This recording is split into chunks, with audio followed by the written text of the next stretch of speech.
Dear Abuelita, here I am making myself a cup of tea, just like you would do throughout the day.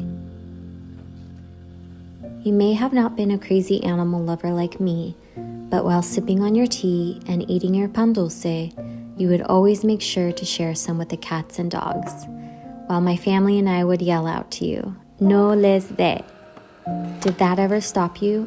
Of course not. You are a strong-willed woman, and I wanted to dedicate this video to you.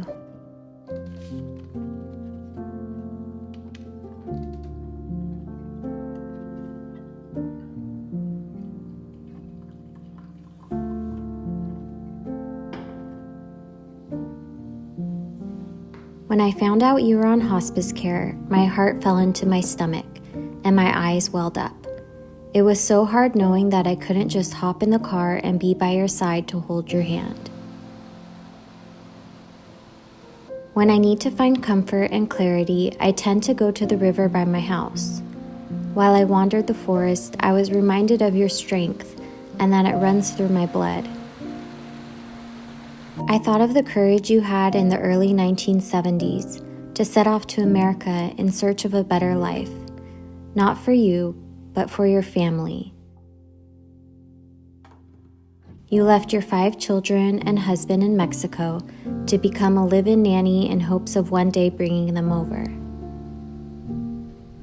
I know that you were told that this life you dreamt of for your family would never be accomplished, but you were resilient and pushed through all those obstacles and doubts.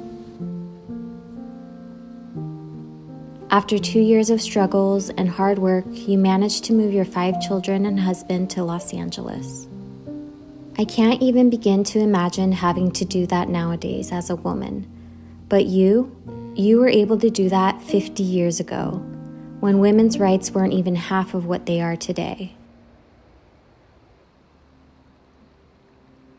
I was told after 4 years, you and Abuelito were able to buy a home that is now known as the Big Blue House.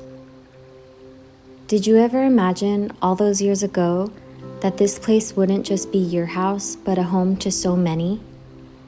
You opened your doors to friends, neighbors, and complete strangers. To this day, people gather here for comfort, to feel the love and blessings that you have filled this space with. I'm not the best with words, but as I sat under my favorite tree, I read this poem that summed up my feelings, and I wanted to share it with you. One day, somewhere in the future, someone with gentle eyes will ask me, "What does paradise look like to you?" And I will say, without skipping a beat, my grandmother's house. I suppose I should admit I am fortunate. People go their whole lives seeking paradise, and I've had it since I was born. A home, less home than it is God's own palace.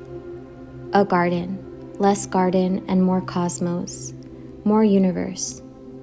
If there was a mouth to heaven, surely this would be it. Not because it is big, for it is small. Not because it is full of material riches, but because it is bursting with love. My grandmother opens her heart to people.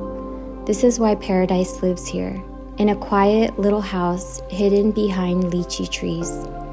One would almost forget until you hear gunshots that this is only 10 kilometers from the border, a source of my mother's constant worry. And maybe paradise looks different to you, but for me, it is here, and it is this, my nanny's arms, and where my peace lives. If there was a mouth to heaven, surely this would be it. In this moment, as I read these words, I knew God was calling you home, and a few hours later, I heard about your passing. I'm sorry I couldn't be by your side, but just know you have left this world so much better. You have shared your love, your strength, and your faith in God with so many. Your sweet smile will forever be ingrained in my mind. I love you so much. Until we meet again.